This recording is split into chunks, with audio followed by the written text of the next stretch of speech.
Let's dive right into kind of takeaways, film breakdown video analysis from Eagles week.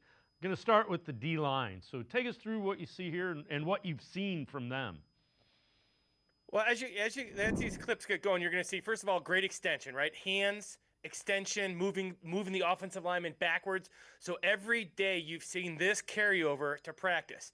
Then you're going to see how they work this jab step with the swipe, and that was really good by Mason Graham. Now you're going to see it kind of carry over to the game where you're going to see a great sacks by Okunwara, who simply works a simple speed rush with a hand over move. And the point of these clips, as you look at these clips, is the carryover, day-to-day carryover. This is Malik Collins working. So every single day, it basically starts with the same thing with the defensive line. They're going to recreate the line of scrimmage backwards, 2 to 3 yards. They're going to get their hands to their gap. So they're going to get their hands on the offensive lineman and get into their gap. And then they're going to win on first down, and then that allows them to rush the passer like they've done. And what I've been so impressed with is I wanted to see it against the Eagles, really good offensive line, and they were absolutely dominant for 2 days in everything they did because of the disruption and the depth. And Mason Graham this is his patented move, that double club after the jab step. A bunch of really good athletes, and what you saw from the Browns against the Eagles is the same thing you saw from the starters on both Wednesday and Thursday. Controlled the line of scrimmage. The Eagles had trouble running the ball. The only thing that they had success with was Jalen Hurts on some design runs and some draws. But the Browns' defensive front seven is absolutely legit and a possible top 5 unit in the NFL with that depth. Yeah, and you know the thing about having a front seven that dominates, Lance, is you're going to have all kinds of trouble getting into anything offensively.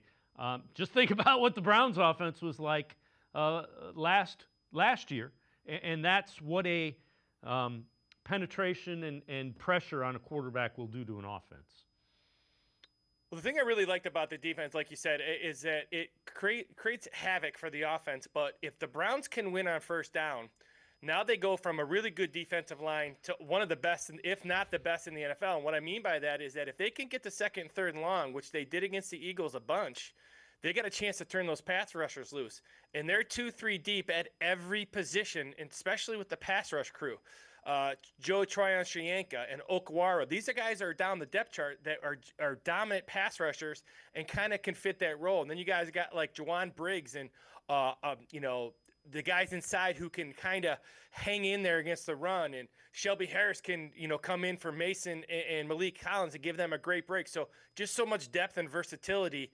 And again, if they can win on first down and you create pass rushing situations, I will say this: there was as I told you guys last week, there's a couple times on Thursday there were 6 to 8, 10 plays in a row where Miles would have had a sack. And I'm not talking like 1 or 2 sacks. He would have had 6 to 8 straight sacks because they just couldn't block him. So really excited about this defensive line. That's my number one thing of camp and with the Eagles. And doing against that really good Eagles front showed me how good they can be.